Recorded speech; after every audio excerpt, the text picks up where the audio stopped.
Hello, good evening, and welcome to Let's Talk Radio with Robert Vaughn, Vero Majid, Mike Shomo. And today we have a special guest, Miss Charlotte Perkins.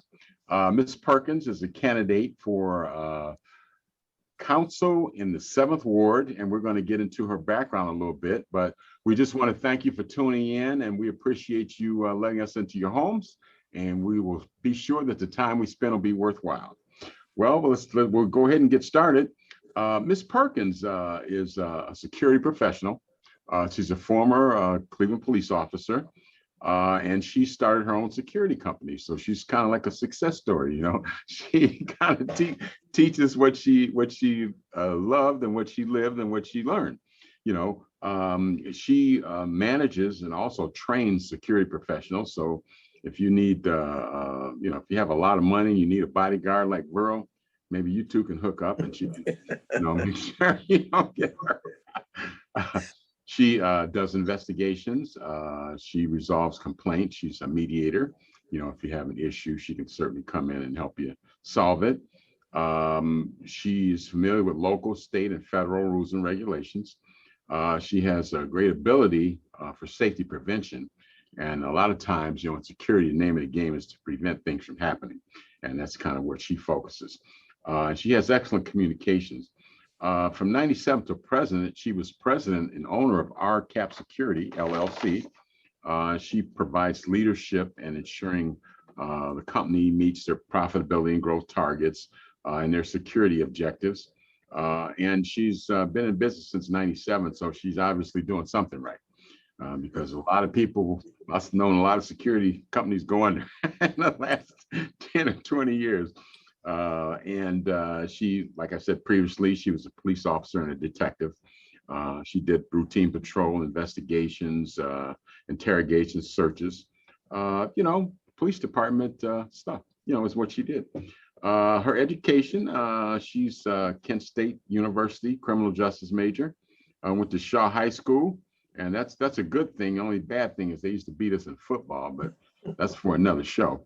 But she went to Shaw High School, and she's done various seminars and workshops related to law enforcement because, as you know, continuous training is necessary when you're in law enforcement. So you're getting trained every month on something. She attended the Goldman Sachs 10,000 Small Business Entrepreneurship Program. The Urban League, she was 2019 Entrepreneur of the Year, a lifetime member of the NAACP, executive board member of the Cleveland NAACP, National Council of Negro Women, and Eastern Star, Zeta Phi Beta sorority, top ladies of distinction, current financial secretary, lifetime member of the National Black Police Association, St. Aloysius Catholic Church, president of the Parish Council, and I went to school at St. Agatha. That was way back in the day. I don't know if you remember that. Okay. And she's a member of the Anti-Racism Task Force. Now, I could go on and on and on, but here again, we only have an hour. So we're going to jump right in.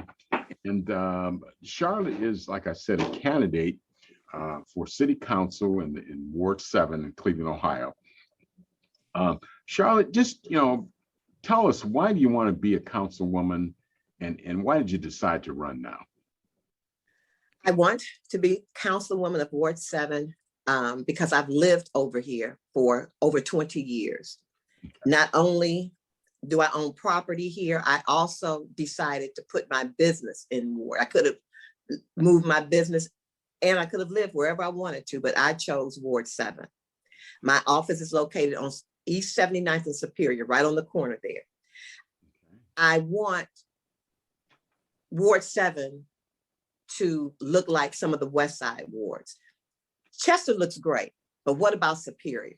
What about the inner circle of Ward 7? I've walked the neighborhood. It should be better. I want affordable housing for our residents. I want better community services. Better city services. I also want the abandoned buildings either torn down or rebuilt. Same thing with housing. It's just terrible. You can't even walk outside without walking in glass. it's this past Saturday, I helped out Midtown, had a cleanup, and I was out there cleaning up parts of Chester, East 55th, and I just want something better for our people. We're proud people. When Fanny was a councilwoman here, whenever you had a problem, she called you, she took care of it. That's the type of councilwoman I want to be. I'm going to be accessible to our to the community. And for I those, want the, go ahead. okay, excuse me, I didn't mean to barge in, but for those of you that don't know, Fannie Lewis was a councilwoman who sort of wrote the book on community involvement. So just wanted to get that in there. And she was also my sorority sister of okay. the Nu Theta Zeta chapter. She joined our sorority. Oh, okay, okay. Mm-hmm. Well, I'm sure she you know, you have to keep the tradition alive. And, you know, Mike and I, bro, we always talk about, we all grew up in Ward 4, and we always talk about when things changed and how did it get so bad. And, you know, like the glass, like, I don't remember that. And it was, that we had better street sweepers back then, or people didn't litter as much, you know. I don't know, you know, but it just seems like, you know, people don't really care like they used to. And maybe that's not the reason. Maybe this budget cuts don't let people clean up. I don't know, you know, and hopefully between you and Mike, you guys can figure it out and let us know. But Vero, you want to hop in here with a question? Yeah. Thank you for joining us, Ms. Perkins. It's nice to meet you. You look familiar. I think I may have run into you somewhere before. I'm not 100%. That's a possibility. Yeah, but you look familiar. So, Ms. Perkins, I wanted to ask you, with your experience in this thing, what makes you, and in terms of the other people who are running, feel like you're the most qualified to be council person of this board? I was a city employee for over 25 years. So I realized what the police department needs to, some of the things they need to do. I think that, well, no, I don't think, I know that the police department should represent the areas that they police. Exactly. We need to have more minority participation. And what I mean by that is that we have to have more minorities joining the police department. It's not going to change until we become involved. We, at one point in time, had a minority recruitment program. We don't have that anymore. The city of Cleveland doesn't have that. We need to start that up again. I've been a business owner for over 25, well, not quite 25 years, but almost. And I did both. I was a police officer and I had my business too. Anything I start, I finish. And I take pride in whatever I do. And those are some of a few things that makes me the better council person, in my opinion. I also care about the people in the ward. We have elderly people here who own their homes, who don't even have the money to have homeowners insurance. That touches me, because if something happens, if they have a fire, they have nowhere to live. It's gone. It's gone. I want those of us who live in CMHA housing, HUD, I want those buildings to look better. I've toured some of them, and they're just not suitable for people. And I'm concerned about that. I'm concerned about crime. I know that as long as we are in the type of social economic environment, we're going to always have crime. But there's got to be some things that we need to do. Once, when I was growing up, we had street clubs. It seems, and maybe I'm going back, but it seems like there was more community involvement. You knew your neighbors. Mm-hmm. You don't know your neighbors now. You just don't. And I realized that everybody can't be a homeowner, but we need to have a more affordable housing, apartment buildings, just affordable for people.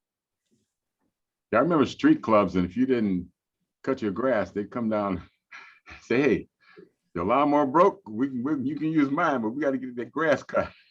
Exactly. You know, and just like when you mentioned earlier about painting people's homes, we need to go back to some of the things that we did a long time ago that had more unity. I mean, I really care about people. I really do. I employ at least 35% of my people are from a hub zone, like Ward 7. Okay. And I encourage people, we need more jobs. We need more education. We also need places for our young people to go, other than some of these, the recreation centers. They're all fine and good, but we need to offer other things. Because education to me is the key. Yeah, yeah. Education, training. Yeah. Mike, you want to hop in here? Shomo was echoing some of the things that you had said just a moment ago, last week when we talked, because when we were coming up, there were, skating rinks, there were all kind of different boys and girls clubs. We definitely need to get back to that again, Mm-hmm. Well, one of the things, and since we're talking about this, is that one of the things that should scare people in my ward is that there's a 75% chance of pregnancy for girls that are 15 to 19 years old. That should scare people. That should really scare people. And see, the thing is that they're just waiting for somebody to come over and have sex with them. That's what they're doing, because there's no programs. We're the Girl Scouts. Where the fraternities and the sororities to start the younger people on doing service and stuff. And why isn't there a volleyball court, softball courts for girls? These are things that young ladies in the white neighborhoods are getting scholarships for. Yeah. We don't have dance. We don't have none of that. So therefore, those are the things that I want to do in my ward. And exactly, you look at it and say, why is this? I had a meeting other day, and we were talking, and I said, I want to build 270 homes in moderate income, because we tired of being a low income community. Mm-hmm. So if we can build houses that cost $185,000, it's just like I heard on the news today. They were talking about spending $218 million to build a bridge and playground and stuff across from the back of like City Hall over across, that Zoid that go right to the stadium. And to build 270 homes in this community would be, 47 million. You could round it off at $50 million. That's less than a quarter of what they want to spend down there for people who can't even afford to go down there to the stadium. Mm-hmm. So what I'm saying is that, we have $50 million. They put $3.8 billion in the last 10, 11 years in the downtown area. 50 million is only, well, that's $318 million a year. And I done done the math and everything. That's $318 million a year. 50 million is only 15% of that. Y'all can do the math. Well, when you have Cleveland is a majority Black city, you have a Black mayor. What's the problem? People don't vote. That's one of the problems. Right. Well, that's the main problem. People in Ward 4 voted at 23%. Right. Last election. Yeah, it's terrible. That's embarrassing. Out of Cleveland was at 44%. I mean, Detroit was at 78%. People in Detroit twice as astute and politically active as people in Cleveland. I don't think that's true. I think there's been a lack of leadership, and we talked about this a number of times. There's no excuse to even be talking about a bridge. We're not holding. The other thing is we're not holding our elected officials accountable. And the thing is, all it is, if you ask some of these politicians, they're like, well, we don't have the money to do it, but they have the money to build this huge baby justice center over on Quincy.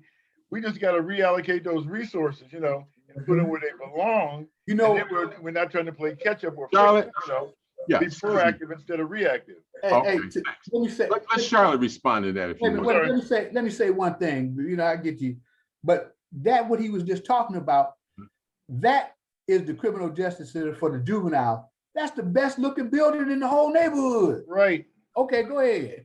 Yeah. Charlotte, I do believe that we have to hold our elected officials accountable.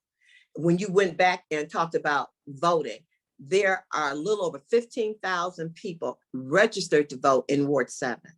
Only a little over 3,000 voted. And that is sad. I have tried to bid out in front of Dave's supermarket, trying to register people to vote.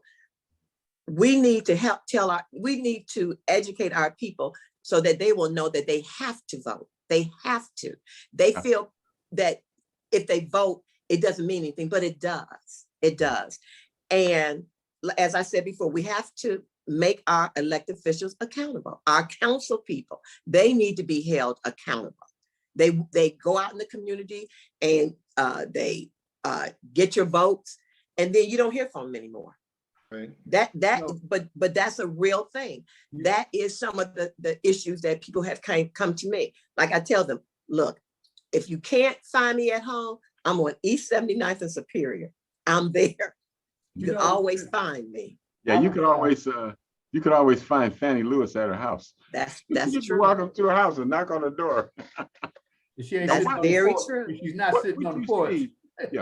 What do you see as the greatest challenges?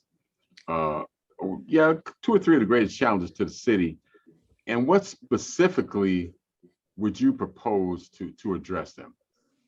And just give me maybe a couple of them, 1 or 2.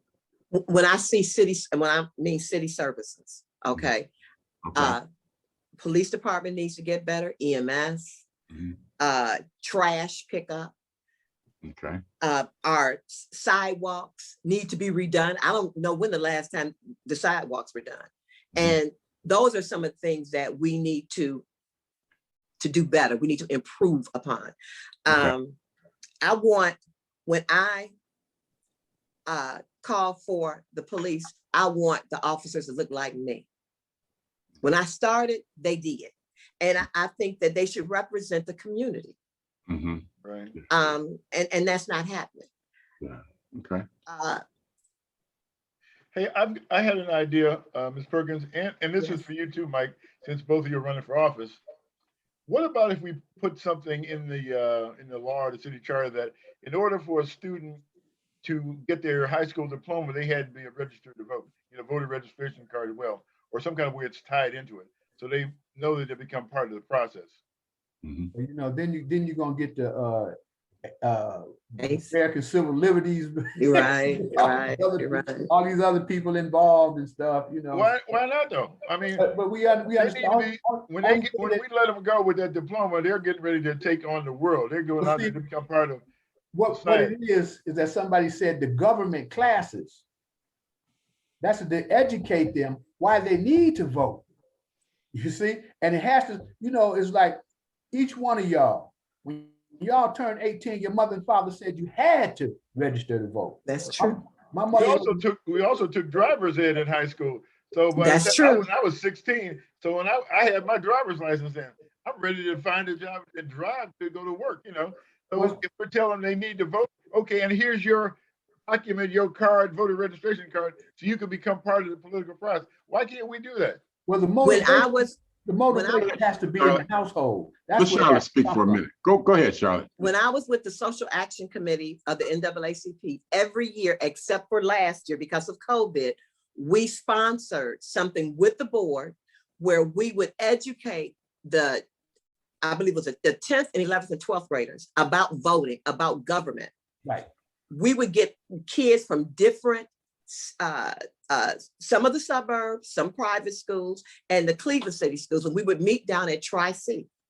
And we did this, but a lot of the kids' parents aren't even registered voters. Well, it starts at home. It starts there. We have to educate the parents. If when I was in college, I was 17 years old, going to Kent State. I couldn't wait to turn 18 to vote. When we went back to school, I had just turned 18 that December. One of our professors went around and asked everybody, did they vote? I felt bad because when it came to me, I wasn't old enough. But I really was excited about turning 18 and being able to vote. And the kids nowadays, they're not excited like that. And like I said, I think it starts at home. It starts with your family and the community. But you know what, on that, Ms. Perkins, because we got this disconnect between the parents are there because typically if something is important to the parents, it will be important to the students as well. But since we got this disconnect, we may have to educate the children and have them go back and drag the parents to the voting booth, Exactly. Whatever it takes. Exactly. And we also, I'm on a board of Bessie's Angels. It's a foundation that gives young ladies who have aged out of foster care a place to live. Now that's We great. have a lot of young ladies that don't know how to be parents, and we're trying to foster them, to help them understand that. So that's a problem too. People, they just don't know. But we've got to start somewhere. Right. Do you remember when they had home economics in the school for the girls? Cooking. Some of those Yes. things we need balancing the checkbook, Yeah. Mike, you That's want to go right. ahead and finish your thought? No, that's okay. Y'all go ahead. I'm just being. Oh, No. But no, that's what I'm saying. Just like I said before, it's, we're dealing with a different type of person now. Remember, most of these parents are coming from the crack era. Most of these kids, are crack babies, a lot of them. And the thing is that their comprehension level is just kind of crazy. They're angry. I'm out getting signatures and doing stuff, and man, I must have been cussed out 100 times. I ain't voting, forget all that. They didn't say forget. We don't need this, but it's about the vote. And when I turned 18, because I was driving when I was 16, my mother was a community activist, and she was head of the she was head of some organizations like the A. Philip Randolph organization, Okay. and stuff like that. And she did it, and she worked with Berthena Palmer, who was head of the AFL-CIO, and Vermeil Whalen, and them, the old school ladies who was a force in the thing, to bring people into the vote. And right on my street, there's a guy down there. This dude was 80-something years old. He said, "Man, I ain't never registered to vote. I never thought my vote was important." I registered, but I was saying, like, man, I said, "Where are you from?" He said, "Jordan." I said, "Man, you should know better than this. Yeah. You should know better than this. They lynched us, they killed us, they burnt down, they set us on fire." And he said, like, "You know what? You right. I nobody ever talked to me like that." He said, he said, "I came up here to escape all that." What I'm saying. all right. Let me ask you, Charlotte, you want to talk a little bit about your platform, and what your plans are in terms of when you get elected and you hit the ground running, what your plans are and what your platform is, and what are some of the things that you want to accomplish, and just tell us a little bit about how you would go about that. I would like, one of the things I want to do is to have more jobs. We have quite a bit of construction going on. I want to see minorities in those jobs. I want to see them in those construction jobs. I want, when a contractor comes to Cleveland to put up let's say an apartment building or some housing, a part of that RFP should be that they have to hire so many Cleveland residents. And I mean, make sure that they're hiring Cleveland residents, because sometimes they come from Akron, they come from other places, and it's not like we don't have skilled people here. There's a group that's going to start a construction school. I believe it's going to be around the Quincy area. Okay. We have to make sure our people are enrolled in those classes. That's one thing. Like I said, city services, I talked about that. Housing. We've got to put affordable housing in our areas. Also, we need to help fix up some of these homes that need to be fixed, like the elderly. They may need roofs. There's programs, and it's up to the council person to make sure that those people in those areas know that they have those things at their fingertips. The funds available for that. Funds available, right? Apply for those. That's part of our job. We have vacant lots. Go back to the community, put green space, plants, just things like that. I want to do. I want to start some tutoring for kids. Okay. They need to know that everyone may not be college material, but everybody needs some type of job training.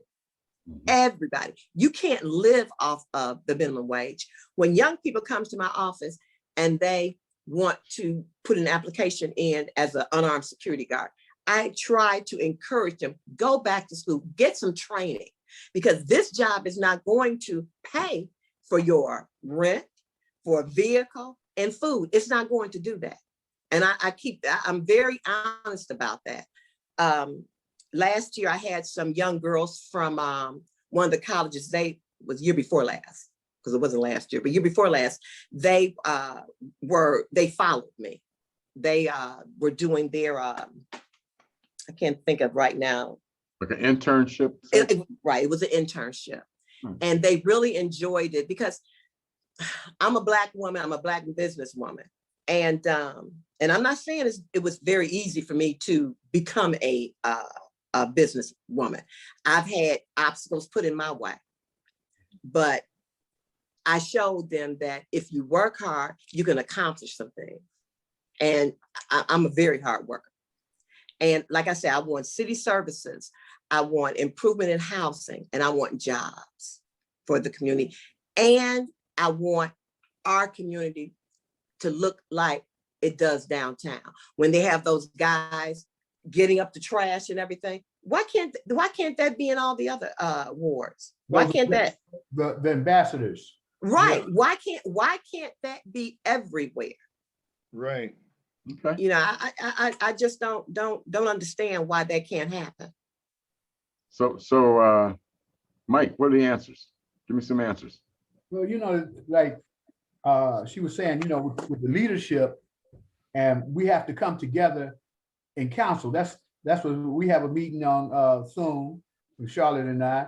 And the thing is that we're trying to form what I want to do is try to form an alliance so that, you know, we can get these things done. Because if things keep going south and they're not coming north, you know, I mean, it's the same thing. We keep going through the same thing. I grew up on Beaver, you know, I lived down there for a while. I doubt if it's 3 houses down there now. You know, yeah, you're right. When that area, you know, was down, you know, Freeman store and Mr. You know, they had the garage and all that stuff down there. And we had people that, you know, we walked to school. I could go when I ride with my wife. I said, yeah, Harold Beverly lived over there. So I was Harold, you know, Harold Beverly. I used to pick up Harold Beverly. I was in the 2nd grade. Harold was like in the kindergarten, and I would pick him up walking down to school down to Woolridge and pick him up on the way. And I'm saying, you look at all this stuff and it's just blighted. It's just maybe 2-3 houses still in the neighborhood. And you know, and that's when you talked about vacant houses, I talk about the same thing. I live on Griffin. There's 27 vacant lots on my street. That's where I came up with the 270 houses that I want to build, because I'm saying if there's 27 houses, 27 vacant lots on my street, there's got to be 9 other streets like mine.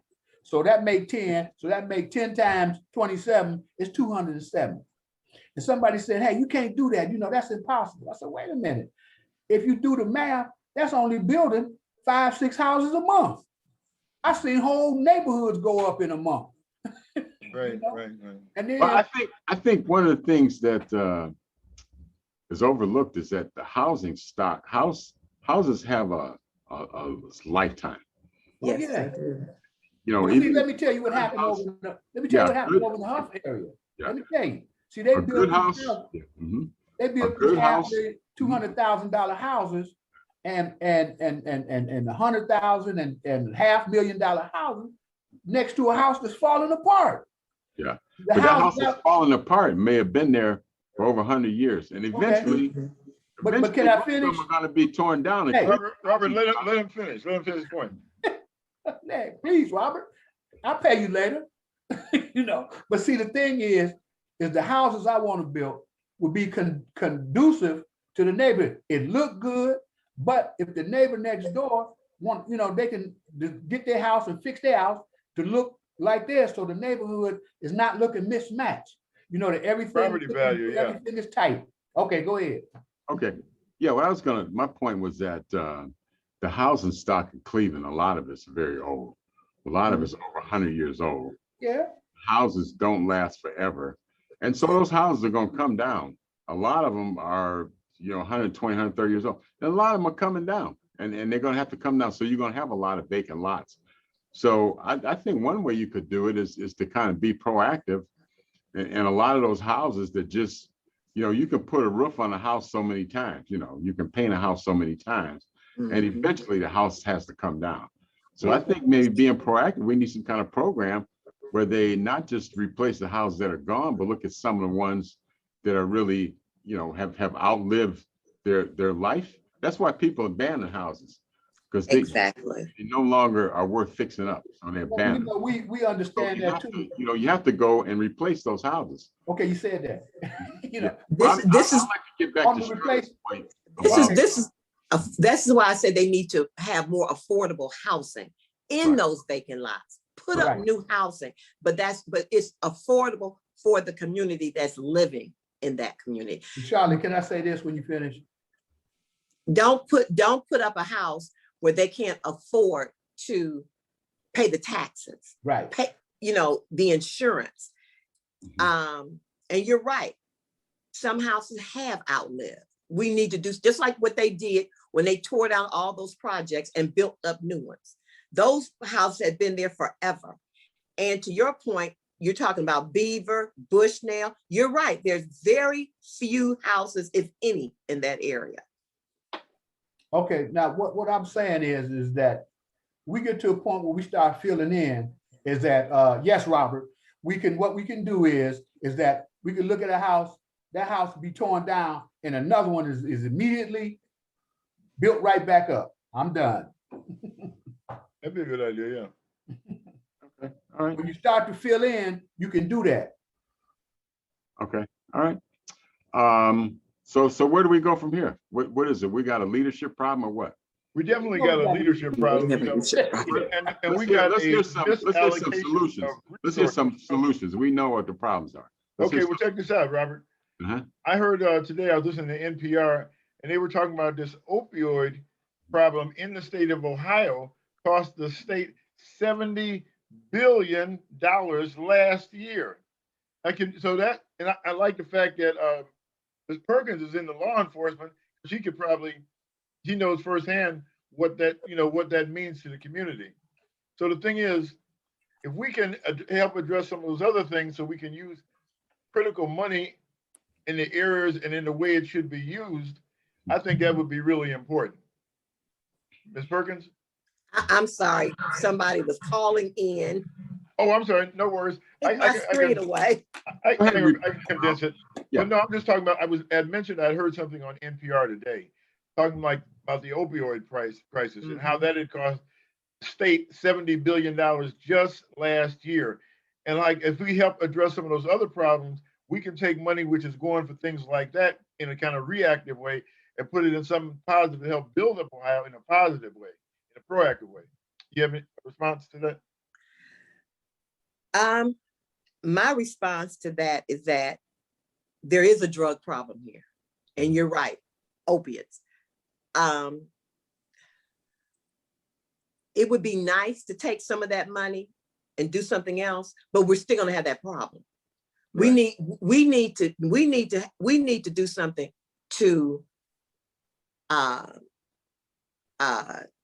up with something so that we aren't having a big drug problem here. And we do. And not only drugs, Cleveland has surpassed the homicide rate from last year. So we've got crime. They're carjacking people, robbing people, killing people. And a lot of that has a lot to do with people not having money and on drugs. So I think we need to come up with something to take care of those problems. And we'll probably never get rid of them, but they weren't as bad years ago, but they are now. Yeah. And I mean, it's just a lot. And I don't have all the answers. Yeah, you know, Bashir had said something. We had him on here a week or so ago, and he had said nothing stops a gun better or a bullet better than a job. You know, so when we give these kids something to keep them busy, put money in their pocket, then they won't turn to other things, because so much of the crime, even the stress that makes people go out and use drugs or rob or whatever, that's just a symptom of a bigger problem, you know. And the recidivism rate. We Yes. need to tell these kids that they like that fast money, and they do. But that type of life of crime leads you either in the penitentiary or dead. Right. No other way. Those two things. And there are people who have been in the penitentiary that may be able to talk to them and try to convince them. I'm not sure, because I know we've done that before, but I do believe that we should give them jobs, but we've got to go beyond that. You know, Right. Jobs are great, but we've got to go beyond that. You've got to make the jobs to the point where people can live off of it. The minimum wage needs to go up. Right. It really does. I mean, it's terrible that our minimum wage is where it is. I would love to pay my guard starting salary, an unarmed guard, $15 an hour. I would love to, but the clients aren't paying that. Eventually, they're going to have to, and that's just a start. But $15 you know what, is just a start. you know what, Ms. Perkins, these companies don't want to pay this, but it still costs them the same amount of money when you have to add added security That's and right. all these other things. It's just basically, That's in right. my opinion, a reallocation of resources and being proactive rather than reactive. And the other thing, I'm glad you mentioned minimum wage. The other thing is, we're talking about affordable housing, and we know the baby boomers are aging out. They need the Social Security, which some of them are on that fixed income. That thing needs to go up too, to go along I agree. with what's going on now financially, you know. I agree. I agree. Let me And- ask you this. Go ahead. Yeah, sure. Let me jump. Go ahead. I talked to a community leader who's been a community leader for a long time. I won't call his name because I'm sure you all know him. But he said something to me I thought was very interesting. I said, a lot of the young guys down, the youngsters, I said, from the inner city, I said, it's like they do things that don't really make sense. He said, they'll go and rob a store that the owner knows them and everybody knows it. And he said they do it. I said they do a lot of things that don't make sense. And he said that he thought that a lot of them were exposed to lead when they were children, and their brains never developed. And then you put drugs on top of that. Yeah. Right. You get a lot of the crazy, violent, aggressive behavior that we're seeing now. What do you think about that? Do you think there's any validity to that? Because I think there's some truth to that. I really do. Because a lot of young people, you wonder why they do some of the things that they do. Not even just young people, even older people, because they have not gotten the help that they need. You have alcoholism. That does something to your brain after a lifetime of drinking. I believe that lead could have something to do with those kids. I do. It's a possibility. I haven't done a study on it or anything or read anything, but it's a possibility. Okay. You know, that's a good point. And I just want to mention two things real quick. One is that they say our water in Cleveland is as bad or worse than Flint, Michigan. And the other thing is, the other day I was out gathering some signatures for Councilman Shomo, and one lady asked me about she looked at his information and what's his feeling and position on mental health. She said that has to be addressed too, because so many times the police come out for an intervention. The only thing they got is a gun and a club and a taser, and this guy might need some kind of mental health help. So how do we deal with that? The police department has, from what I've been told, they do have a unit or something that deals with people with mental health. African Americans, we don't take ownership on mental health. We just don't. Mm-hmm. We know some of our people need it, but we aren't pushing them. I'll give you an example. My son he's college educated. his friends are college educated too. One of his friends is suffering from a mental illness. Smart young man, but something happened to him. I don't know what. I've known this young man since he was young. I've tried to help. His friends have tried, but his family has to own up that he needs help. And until that happens, it's nothing we can do. Right. You know, it's hard to get people probated now. Mm-hmm. It's hard to do any of those things. And I think as African Americans, we have to own that some of our people need counseling, and they do. Sure. And it's sad. It's very, very sad. Yeah, you know, But, it's just that stigma. People don't want to deal with it. But I mean, it's real, and we see as a result of that, all these other terrible things happening. You know, that end up in a lot of time people's deaths, unfortunately. exactly. And a lot of things can be avoided, but we have got to own up to it. And we're no different than anybody else. Some of us need that mental health. They need that counseling. And as they say, it takes a family to notice that, okay, this person needs that. You got to get them the help that they need. And we've got to do it. It takes that village too. It takes that village. That's right. We got to activate that concept. No, So what is council's role in all this? And Mike, you may want to answer this. What is the role of city council in addressing things like mental health challenges, the police? What role does city council have?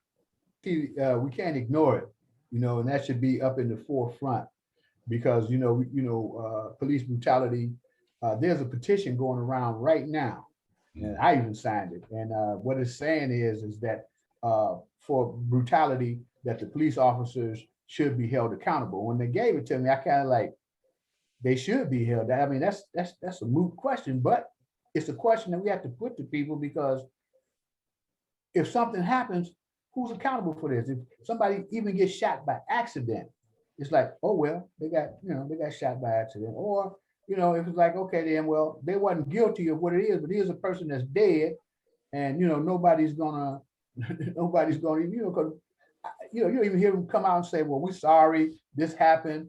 We're gonna try to make it right. And they don't do none of that stuff. So it's up to the council to get together and address the needs of the people, not the needs of downtown and big business. We've done that. Okay, we got the stadiums built, we got all that. It's time for the city to recover. The whole city is blighted. And it's just like when I was saying about the, people dumping in our neighborhoods and, tires and all this stuff. And, I got a plan for that too, but they got to stop that. And then you go to people, it's like, they got what they call the clean theory. And it started with Walt Disney and, people that were coming to Disneyland, when they keep it clean, you see more people throwing in the trash instead of throwing it on the ground. And what Walt Disney did, he watched people and he saw how far they stepped before they threw something on the ground. And what did he do? He put trash cans all around that you step a little bit further, and he had people dressed in the themes around the park. Like if you over here, you got Peter Pan, there are people dressing like Peter Pan, and they out cleaning up every time something happens. But that's the clean theory, to keep it clean. That's the same thing. When you were talking about, Charlotte, about the old programs, and we used to have the programs when I was coming up called Clean Up, Fix Up, Paint Up. And it would always come around in the spring, and everybody clean up, fix up, and paint up. I mean, things, there's some old things, like you had said, Charlotte, that we need to go back to doing. But the main thing that you asked about, Rob, is that the council has to get together, not be controlled by one person. We are the council is the body. The council is the body. The mayor is the head, okay? So it's up to the body to make sure that the head is going in the right direction. Right. Also, along those same lines, you said the council, the community, when the community sees Right. things that are going on, they need to tell it. You know, they need to not feel that they're afraid to. If they see somebody dumping, they know who they are. They know who they are more so than the council person. They have to, if you want change, you have to become involved in that change.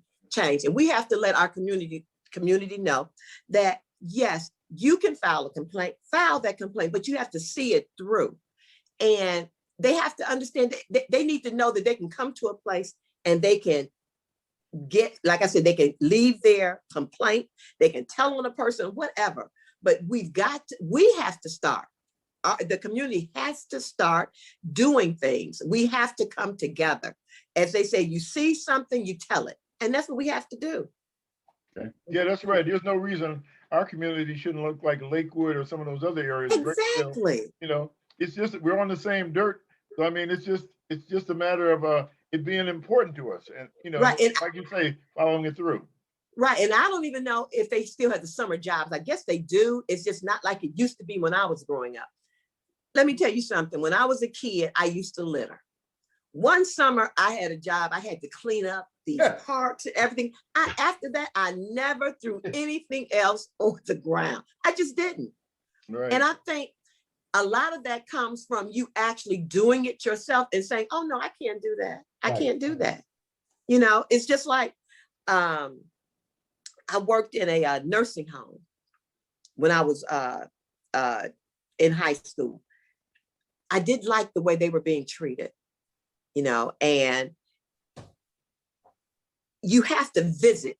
I'm probably getting off the subject a little bit, but This is your show. you have to care about our elderly. You do. Some of them don't even get visits. You know, they have no visit. Some of them may not even have any family. But we have to care about those people. And like I said, everything, the community has to do better. Everything can't be on the council person. It has to be on us. Well, that's one of the things is talking about the leadership, because once they get a plan, you know, that's one of the things that, you know, I have in my literature, and my goal is to put the word neighbor back in neighborhood, to take care of our most vulnerable citizens and stuff, you know, because, you know, just like you said, I look down the street, and I got a disabled guy live, you know, across the street, maybe 3 houses down, and he rolls in the street.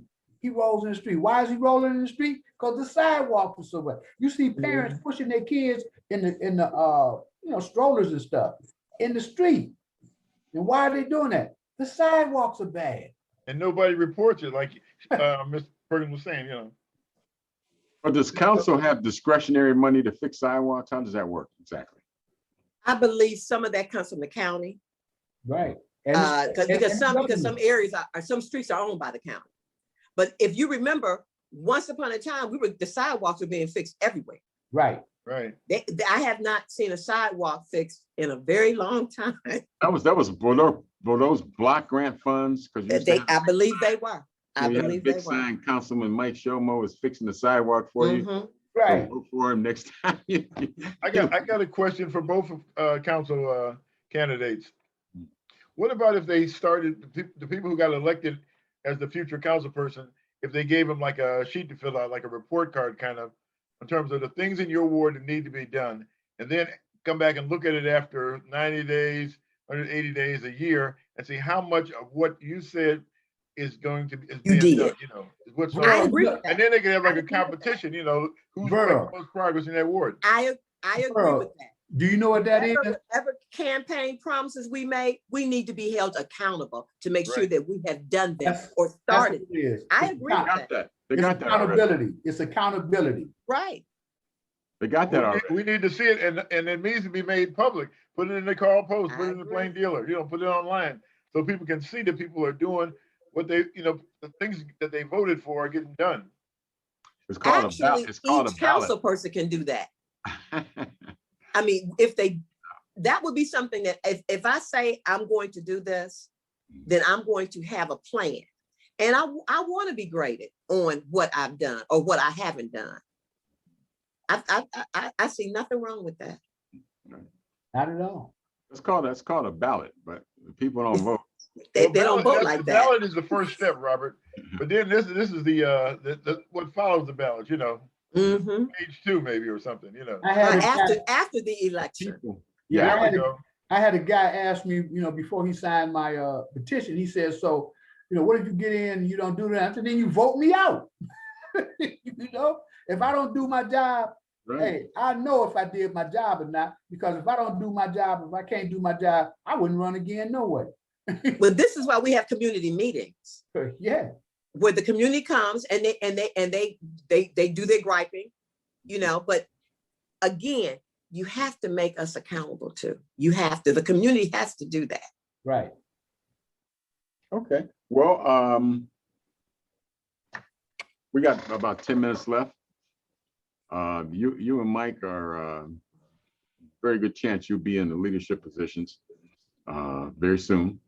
So I want each of you just to tell me, we kind of know, I think we've delineated what a lot of the issues are. What do you do on the first day, the first month, and the first year? And you can go first, Charlotte, then Mike, I want you to address the same thing. Okay. The first day that I'm elected, I need to assess my community. Mhm. I need to find out who's doing what. There are people that are in place. I need to make sure, I need to find out what their jobs are, if they've been doing it. My first year, I plan on bringing to fruition some of the things that I have talked about. Like I said, I know none of these things can happen overnight. They may not even happen in 6 months, but I want to put a plan in where you can see that there's some progression. And I realize things don't happen overnight. They just don't. But make me accountable. If it's something that I'm not doing, let me know. I may not be aware of it, or I may think I'm doing something right, that I'm missing it. But it's going to take time. It's nothing that I can do overnight. I may not even be able to do it in the first 90 days, but I'm going to put forth an effort to do the things that I know that I need to have done in my community. I love my community. I really do. I want, like I told you, I want Superior to look like Chester. It just looks bad, and it does. And I want the business owners to take more pride in their surroundings, in their storefronts. When you see people are loitering, tell them they have to go, instead of allowing the drugs to exchange. Those are the things that I want to see it. I don't see it on Chester. Why do I have to see it on Superior? Right. Okay, Mike, And same questions. Well, the first thing is, it's like when you take your oath and everything, that's in January. And the thing is that once the election over, I've won the election, I'm starting right then. Okay. First of all, getting in touch with the business people, get in touch with the residents, to let them know how they can get in touch with me, to make sure that they're comfortable with telling me anything that they want to tell me, to give me the opportunity to serve them, and to understand that I'm there and we all have to do this. Okay. Cleaning up the neighborhood and just sweeping up. You go to these businesses and stuff, you see trash all over them. And that's one thing to make the ward clean and safe. That, you talk about crime, some of the people running, talking about they can reduce crime and all this, and, they don't even have a plan. But my plan is written out. I start out with my commitment. Here's my plan. My thing is that the ward, pardon me, the ward is a train that's been derailed, and my job is to put it back on the track with a plan, send it down the road, and then have somebody come behind me after I'm gone to complete the plan and take it on into the future. So the main thing is getting to the people, letting them know, and letting the people, other council members, know who I am, what I'm about. Let's work together If not, then, you know, I'll just be that voice in there that's just yammering, and what they say, the squeaky wheel get the oil. You know, I told my boss You know, that. I ain't scared of nobody. I told my boss that one time. He said, "You always complain." I said, "Squeaky wheel gets the grease." And you know what he said? He said, "Also wears out the fastest, so don't squeak too much." But that you make some good points. Charlotte, how can people get in touch with you? Do you have a website, email address if they want to help out with the campaign? I don't have a website yet, Okay. but I'm located at 7800 Superior. That's my office. I guess it's a little premature. I already got you guys elected and sworn in office. So But we don't mind. We don't mind. I'm here at my office Monday through Friday from 9 to 5.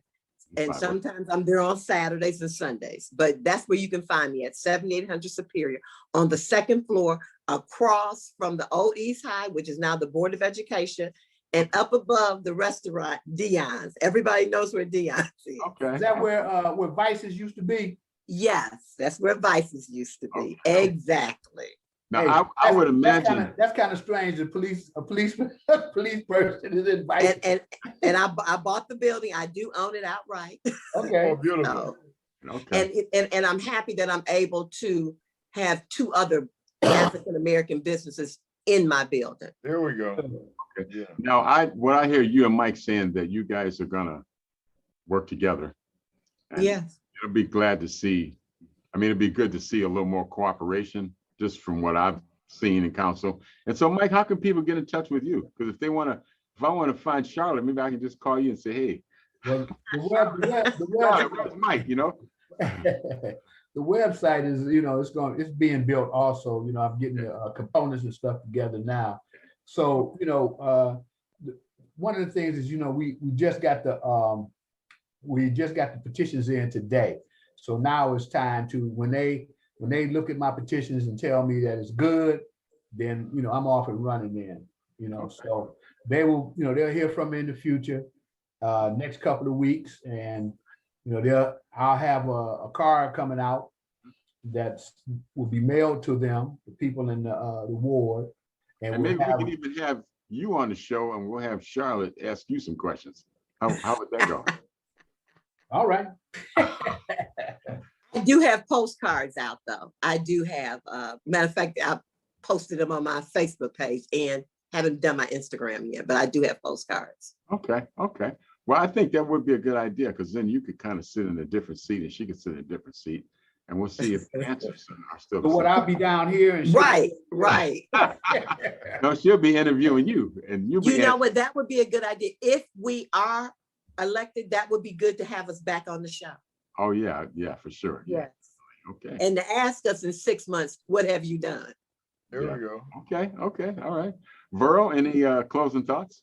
Yeah, I'd first like to say that Mr. Shomo and Ms. Perkins give me a lot of hope, because they're energetic, you know, they're articulate, they got a vision for our city, and I hope that they can work together, because I think what it's going to take is a lot of inclusiveness. We know we talk about that village. We got to get people together, and Yes. politicians at this level is super important, you know. In addition, I hope that they can reach out to the ministers, because they're just one person. They can't do everything. But if it's delegated in the correct way, and you pull those ministers in, and community leaders and business leaders, and everybody's on the same page, we can really make a difference, you know, because if we got to this place from somewhere good, we can turn around and get back or get better. So that's my hope. That's my hope. And I pray that God protects and guides and makes both of them a success. Okay, well, we want to certainly thank you, Charlotte, Mike Shomo, Verl Majid. We thank you guys for chiming in and making the show what it is. And this is Robert Vaughn, and our audience, we want to thank you for your time. Obviously, ours is up, but we'll see you next week. And you can probably look forward to seeing Charlotte on the show again in the future. So have a great evening and wear your mask. Thank you, Ms. Perkins. Thank you. I got my mask right here. There you go. Go ahead, Jomo. Okay.